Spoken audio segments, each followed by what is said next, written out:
तो अब हम सॉल्व करेंगे एक्सरसाइज 1.2 का क्वेश्चन नंबर 5। इसमें हमें वो कह रहा है if z1 is equal to X plus Y iota and z2 हमारे पास है बच्चे a प्लस बी अयोटा। तो वो कह रहा है अगर आपके पास c1 और z2 की ये वैल्यूज़ हों तो आपने फाइंड क्या करना है X Y A and B, यानी कि आपने चार वैल्यूज़ फाइंड करनी है एक्स वाई की और ए और बी की।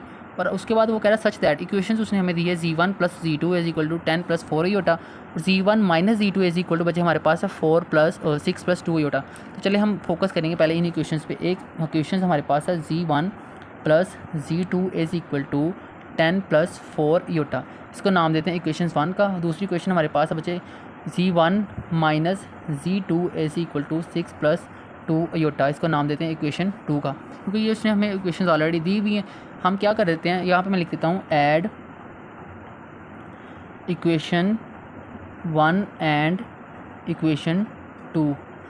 अगर हम इन दोनों इक्वेशंस को बच्चे ऐड कर देते हैं ना, हमारे पास c1 plus z2 is equal to 10 plus 4 iota और इक्वेशन 2 हमारे पास है 1 minus z2 is equal to 6 plus 2 aorta.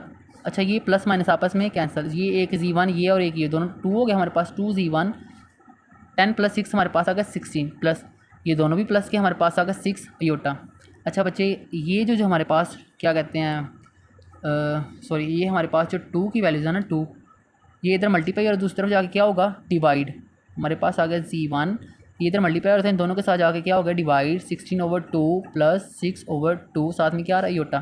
तो z1 बच्चे हमारे पास आ गया 2 8 सा 16, 2 3 सा 6, हमारे पास आ गया बच्चे 8 प्लस 3 अयोटा।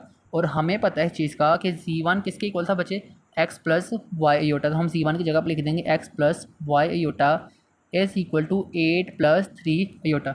अब आपने सिंपली क्या करना, रियल को रियल के सामने लिख देना और इमेजिनरी को इमेजिनरी के। रियल क्या है x इस तरफ रियल क्या है हमारे पास 8, x is equal to 8, y imaginary था और दूसरी तरफ इमेजिनरी क्या है हमारे पास 3 अयोटा अयोटा से कैंसिल, तो y बच्चे हमारे पास क्या आ गया 3।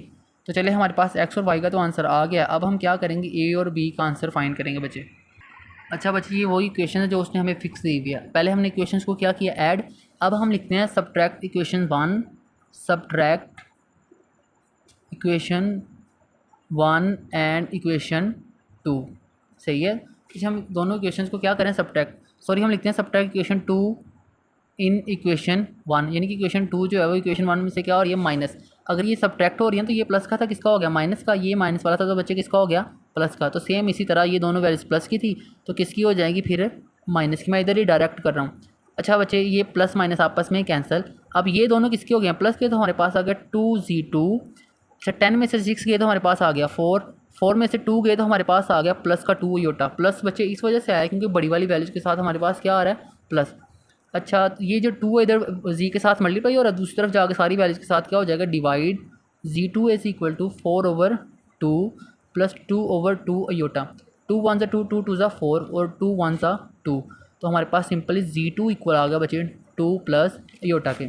अच्छा, एक और बात यहाँ पे हमारे पास z2 हमारे पास किसके इक्वल था, अगर हम देखते हैं z2 को तो ये इक्वल था बच्चे a प्लस बी अयोटा के। तो अब हम यहाँ पे लिखते हैं a plus B iota 2 plus iota, real को रियल के सामने और इमेजिनरी को इमेजिनरी के सामने, b iota is equal iota iota iota से कैंसिल, तो b बचे इक्वल आ गया 1 के। तो हमारे पास x y a और b के आंसर आ गए बच्चे। x y का जो हमारे पास आंसर आया था x का 8 था, y का 3, a का हमारे पास था 2 और b का हमारे पास क्या आंसर आया 1। तो हिंस प्रूव ये हमारे पास इसका सोल्यूशन है बच्चे।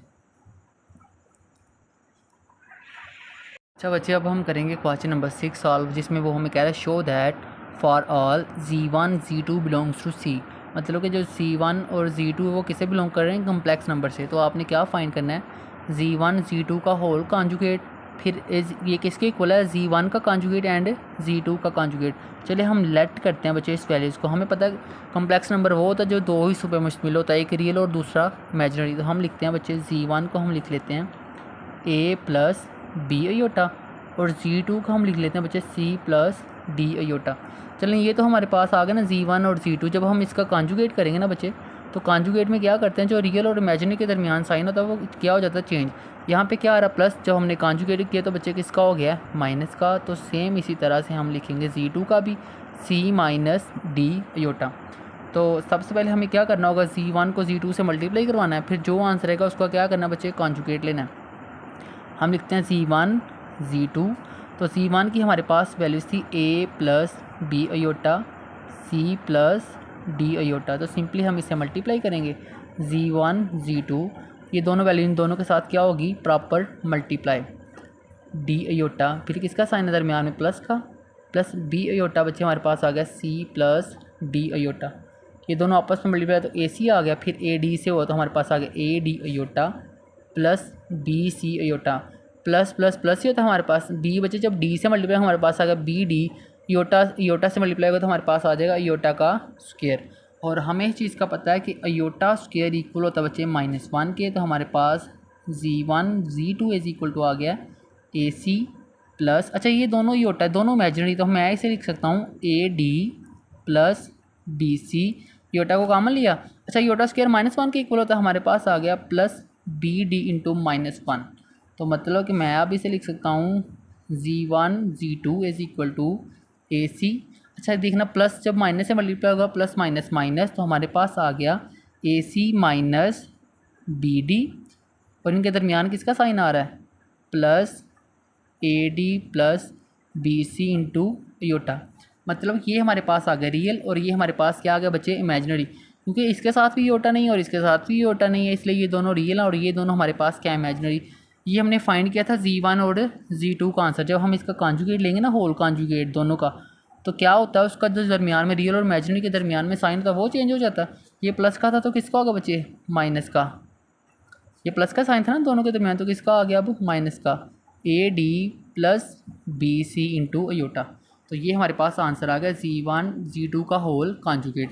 तो ये किसके इक्वल था बच्चे, देखें Z1 Z2 का होल कॉन्जुगेट इक्वल था Z1 का कॉन्जुगेट एंड Z2 का कॉन्जुगेट।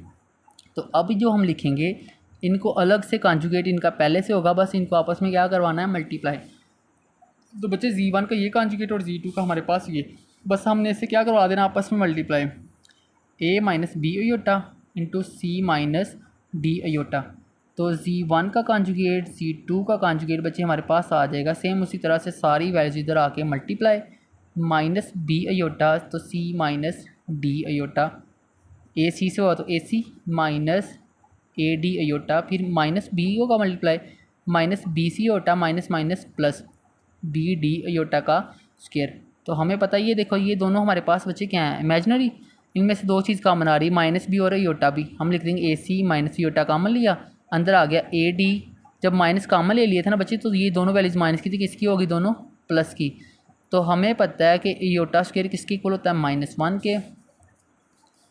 तो बच्चे हम लिख देंगे AC, ये प्लस माइनस माइनस हो गया, तो ये दोनों रियल हैं, हम लिख देंगे BD, क्योंकि रियल को अलग करना और इमेजिनरी को अलग, और दरमियान में किसका साइन है, माइनस का। हमारे पास आ गया AD प्लस BC अयोटा। तो ये किसका आंसर आया, Z1 का कॉन्जुगेट Z2 का कॉन्जुगेट।